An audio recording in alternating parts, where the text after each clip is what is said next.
제가 하고 있는 분야가 이제 통합 정형학이라는 분야입니다.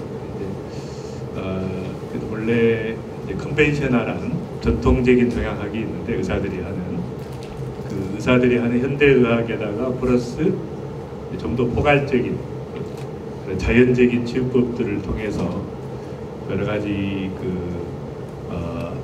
의학 외적인 또 치료법을 통합해서 치료하는 건데 이게 이제 가장 각광을 받고 있습니다.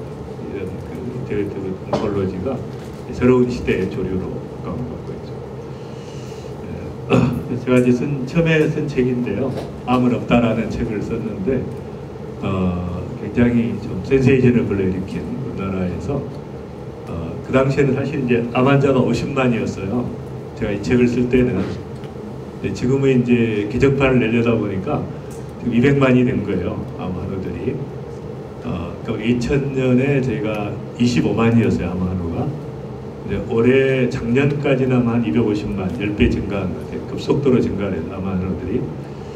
그래서 이제 어쨌든 그 당시에는 50만이었는데 이 책을 낼 때는 이 책으로. 근데 뭐 사진을 보면 지금의 저하고 별로 차이가 없습니다. 그때나 지금이나 차이가 없습니다. 예, 그 다음에 이제 또 몇 년 후에 제가 또 암 재발에 대해서 너무 이제 환자들이 고통을 받으니까 제가 암 재발은 없다. 그래서 이제 기적의 3단계 6원칙의 암 재발 제로 레시피가 암을 재발하지 않게 하는 그 레시피를 이 책을 냈는데 이것도 이제 굉장히 많이 팔리게 됐습니다. 그 다음에 또 몇 년 지난 후에 가장 최근에 쓴 책이 면역 관리 없이 암 완치 없다. 암의 완치를 위한 융합 면역 암 치료법 가이드라는 책을 내게 됐고 굉장히 두꺼운 책을 내게 됐죠. 그래서 제가 이제 암에 대한 책을 5권 냈어요 지금까지.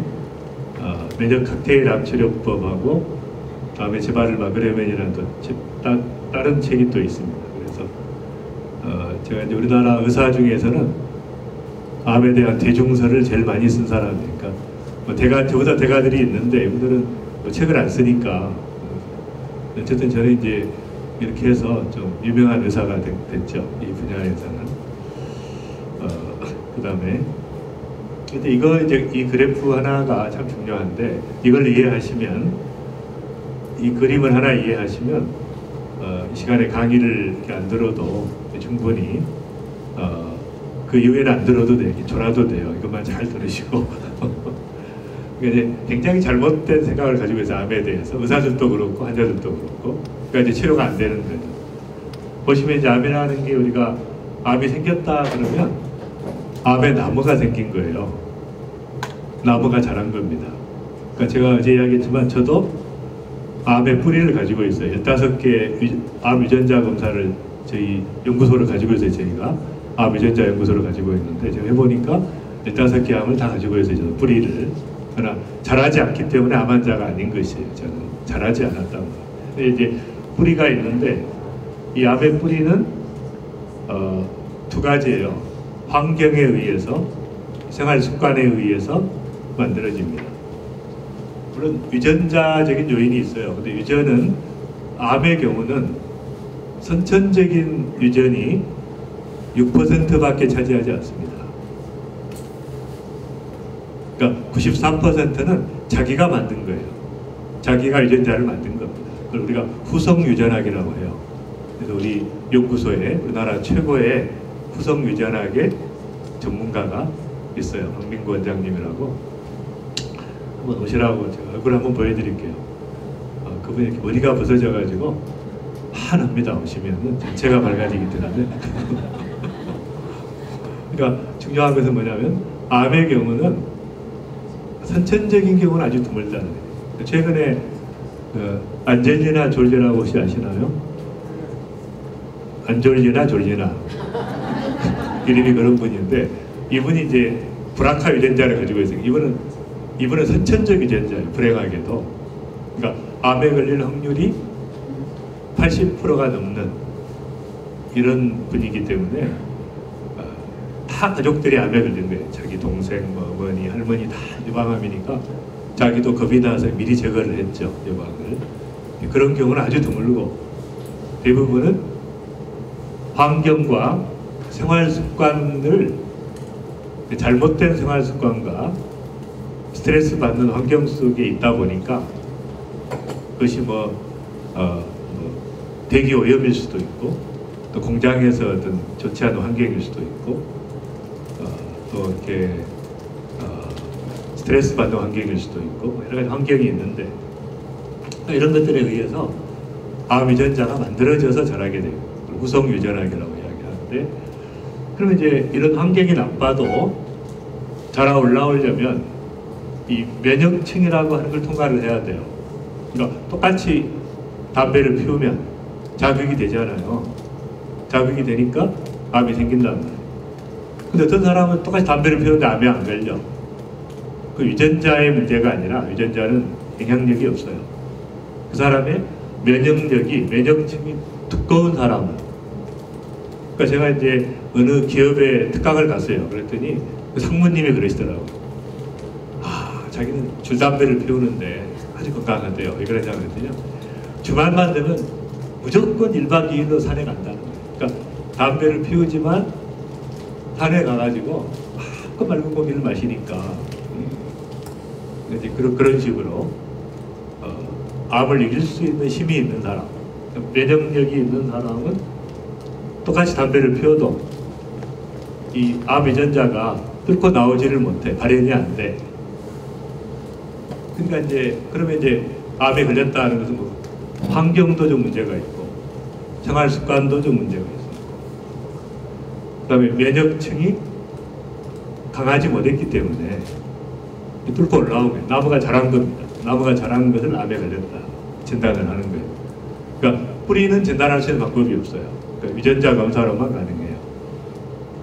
제가 이제 메티라법이라는 선천 돌연변이 이런 걸 다 체킹해가지고 이 사람이 어느 암에 걸릴 확률이 몇 퍼센트가 이런 거 이제 확인을 합니다. 아직 환자가 아니지만.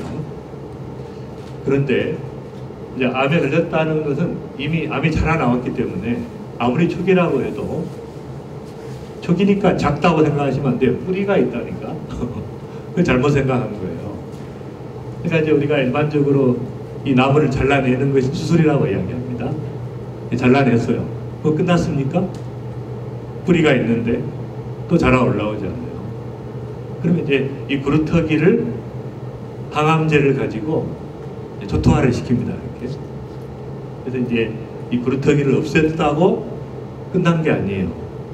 또 방사선도 태우는 거잖아요. 방사선은 태우는 건데 구루터기를 태웠어요. 그거 끝난 게 아닙니다. 뿌리가 남아있기 때문에. 더구나 이제 생각해 보세요.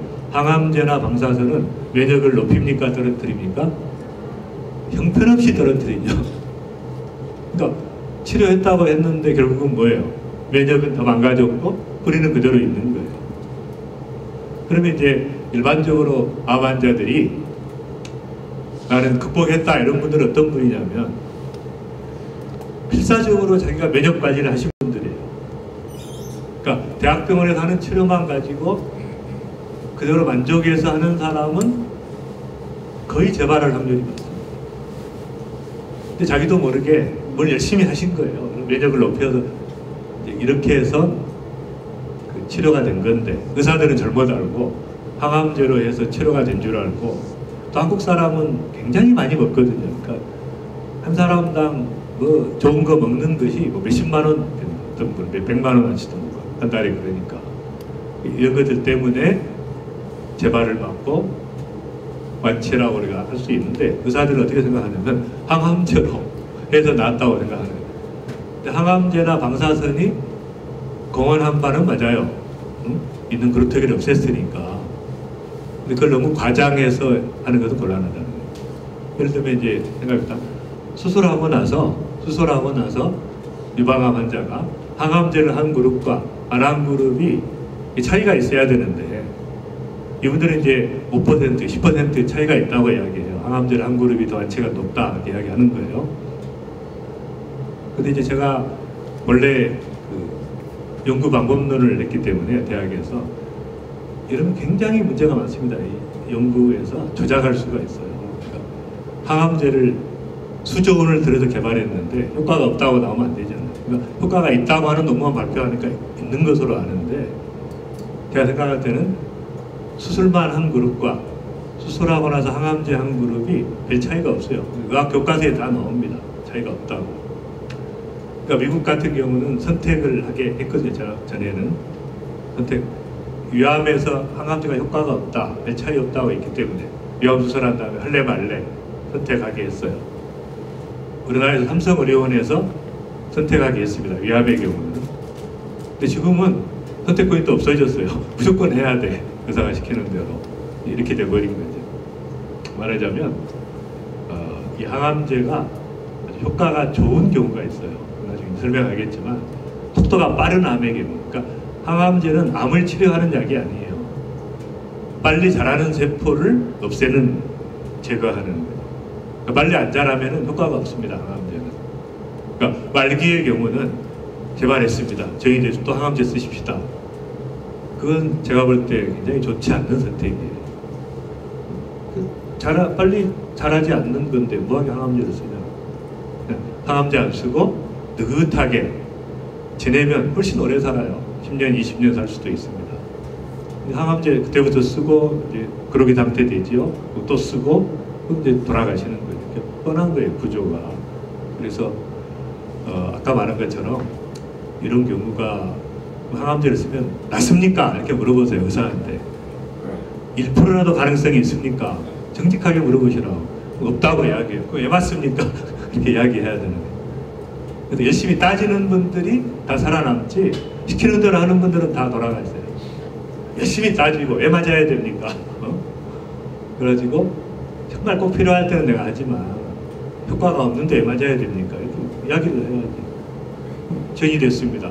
빨리 오세요. 또 항암제 씁시다. 노예가 되는 거잖아요. 뭐하게 그렇게 하냐. 그건 중요한 건데요. 문제는 뭐냐면 이제 이렇게 그럼 암을 치료하고 나서 뭘 해야 되는가? 금방 답이 나오죠. 생활습관 바꿔야 되죠. 환경 바꿔야 됩니다. 면역력을 높여야 돼. 그래서 암을 재발을 막는 거지. 항암제를 이렇게 들이다 쓴다고 독한 걸 들이붓는다고 완치가 되면 얼마나 좋겠어요. 그럼 뭐하게 대학병원에 재발해가지고 수백 명이 줄 서 있는데 그분들 다 뭐냐? 시키는 대로 했는데. 따져보세요. 시키는 대로 했는데 왜 이렇습니까? 의사가 뭐라 그래요? 아니, 당신 뭐 다 이렇게 쓰지 않았냐? 이렇게 죽어도 좋다는 사인도 하지 않았냐? 그렇게 이야기하는 거예요. 안타까운 거예요. 그래서 이제 우리가 잘 판단을 해야 된다. 이걸 구조를 이해하시는 게 좋은 거예요. 이걸 이해하지 못하니까 의사들도 힘든 거예요. 그런 반응이 없으니까 제가 이걸 좀 마시고 안타까워요. 이해를 하셨나요? 네. 우리 분들한테 보통 분이 아니십니다. 시작. 보통 분이